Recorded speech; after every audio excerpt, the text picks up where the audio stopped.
نبی پاک صلی اللہ علیہ وآلہ وسلم کس طرح قرآن کو زبانی یاد کرتے؟ صحیح بخاری حدیث نمبر 5۔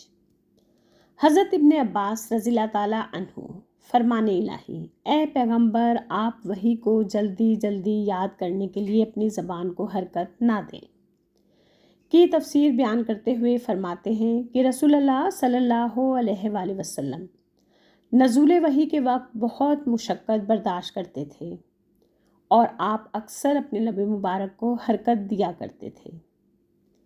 حضرت ابن عباس رضی اللہ تعالیٰ عنہ نے کہا، میں آپ کے سامنے اپنے ہونٹ ہلاتا ہوں جس طرح رسول اللہ صلی اللہ علیہ وآلہ وسلم ہلاتے تھے۔ آپ کے شاگرد حضرت سعید بن جبیر کہتے ہیں کہ میں اپنے ہونٹ ہلاتا ہوں جس طرح میں نے حضرت ابن عباس رضی اللہ تعالیٰ عنہ کو ہلاتے ہوئے دیکھا، پھر انہوں نے اپنے ہونٹ ہلائے۔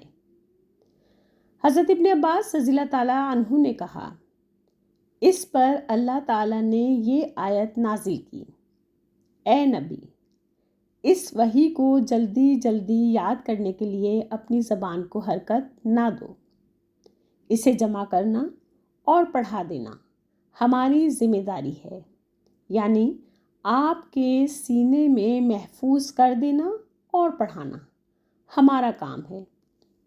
پھر ارشاد الہی، چنانچہ جب ہم پڑھ چکیں تو ہمارے پڑھنے کی پیروی کرو کی تفسیر کرتے ہوئے فرمایا، خاموشی سے کان لگا کر سنتے رہو۔